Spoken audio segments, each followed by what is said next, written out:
find that out after 2 years. Ooh, Pastor, ooh, thanks be the Lord. Thanks be to the Lord. You know, the Lord blessed me because I found out he didn't love the Lord. After I was dating him for 2 years. Seemed like you would have found out from the beginning. I need to know right up front. Is Jesus the Lord of your life? Are you born again? Do you love the Lord? What's your church home? Who's your pastor? Can I give him a call? Can I get some references? Do you serve in a ministry? Are you filled with the Spirit? Can I get any references? Any brothers that know you? Any, I need to know. Listen, I need to know because I ain't got no time to waste, honey. I got no time to be fooling with you. Because I ain't doing that to you. Truth be told, the leeks and the onions wasn't that good anyway. And I'm going for the land of milk and honey, baby. I'm going for the honey.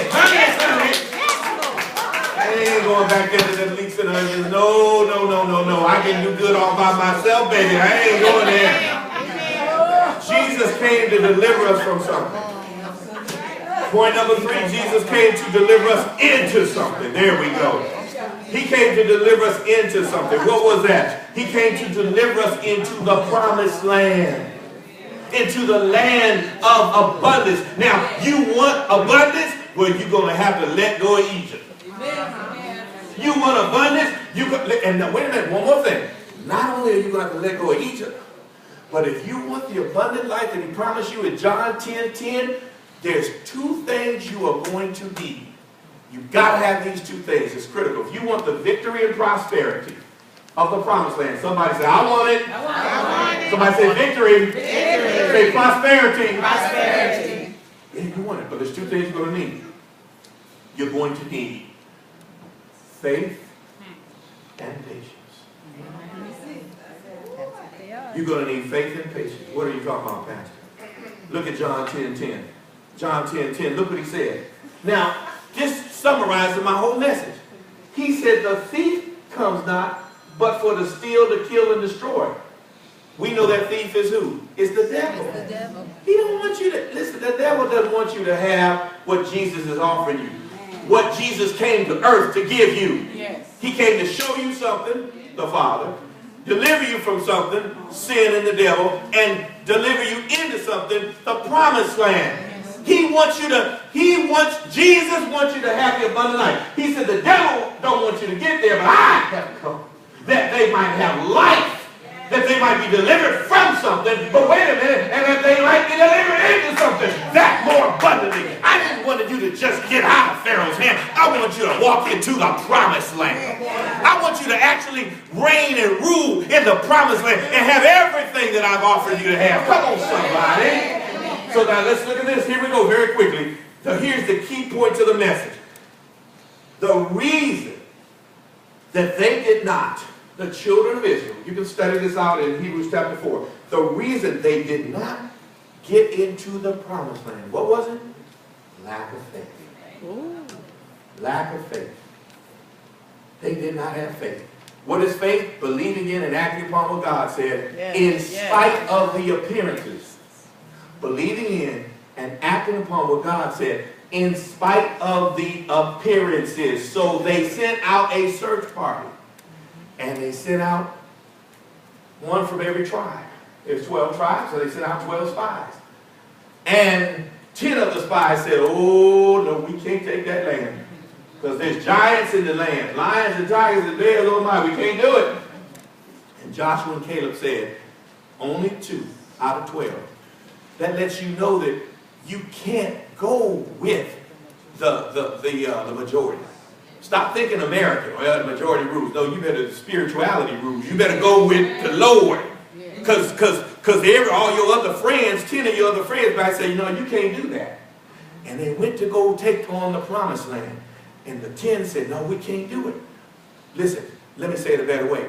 No, we can't move into what God said we could.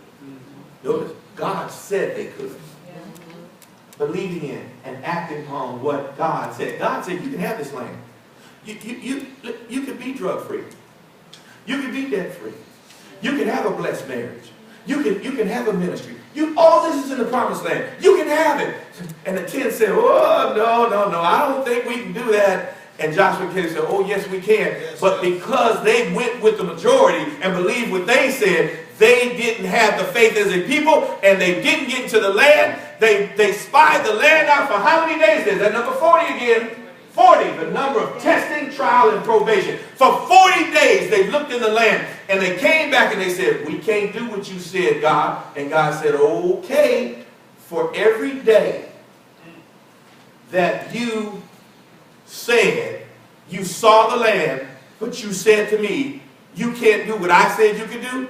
He said, I'm going to make you wander in the wilderness 1 year for every day.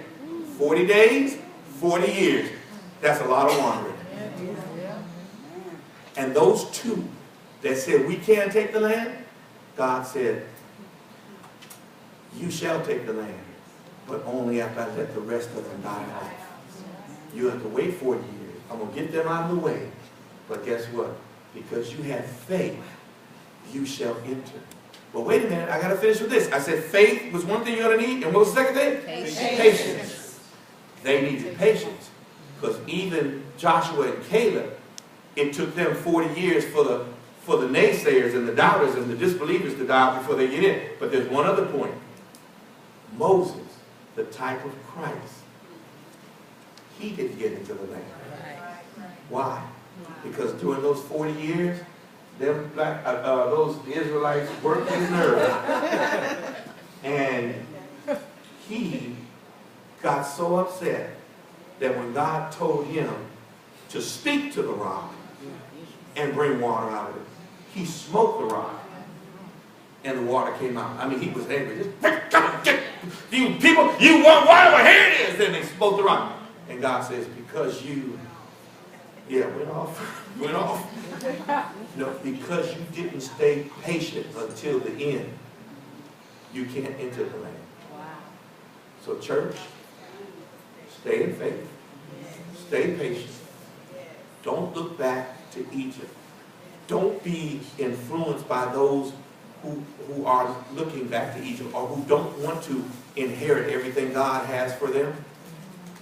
And in God's time, you'll take the land. My time is up. I thank you for this. All right. Heads are bowed, eyes are closed.